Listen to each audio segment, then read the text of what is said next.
ईशान्यदिक्पालकमावाहयामि स्थापयामि पूजयामि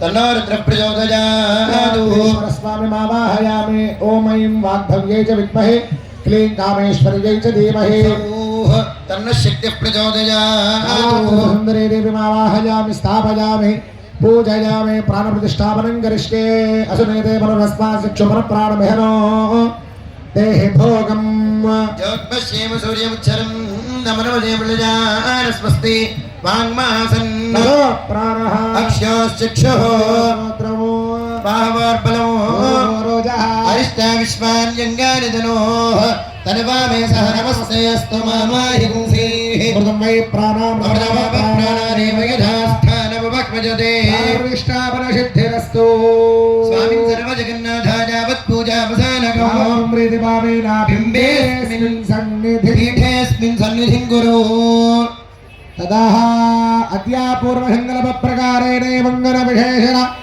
विशिष्टायां शुभतिथौ श्रीबालात्रिपुरसुन्दरी समेत नीलाद्रीश्वर कल्याण महोत्सवाख्ये शुभकर्मणि पूर्ववज पुण्याः वाचनानन्तरम् अनुहवमिति शाकुनादिमन्त्रान् वाचयन्नो మహాగారమేత్యా అందరూ కూడా తాంబూలం గణపతి దగ్గర పెట్టారు కదా మొట్టమొదటిగా తాంబూలం ఆ తాంబూలం పట్టుకోండి అందులో చిల్లర పైసలు ఉంటాయి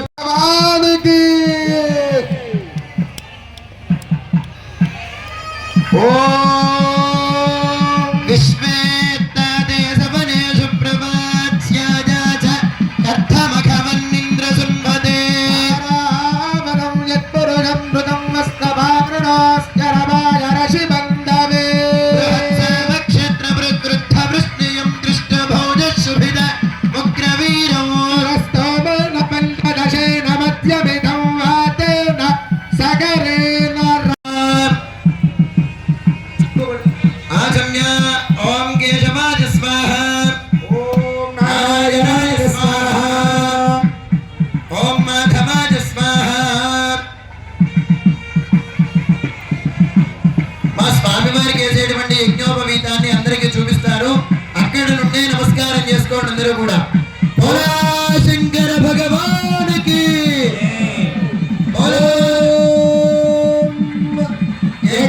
యజ్ఞోపవీతం పరమం పవిత్రం ప్రజాపతేర్యత్ సహజం పురస్తాదు ఆయుష్యమక్రియో ప్రజముంజ శుభ్రో యజ్ఞోపవీతం బలమస్తు తేజః యజ్ఞోపవీత ధారణ ముహూర్త శుభ ముహూర్తో అస్తు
अन्यप्रियः तथा मे जग्निर्वदति सत्यो चन्द्रमाः आदित्य सत्यवामिति आपस्तत् सत्यवाभरन् यशो यज्ञस्य दक्षिणः చేస్తూ చెప్పండి ప్రజామే కామః సముద్యత పశవో మే కామః సముద్యత యజ్ఞో మే కామః సముద్యత శ్రియో మే కామః సముద్యత. అంటే తరంగాలు పోసుకున్నప్పుడు వివాహంలో బేషన్లు ఎత్తి పోసుకుంటారు. 3 సార్లు 3 దాని యొక్క అర్థం.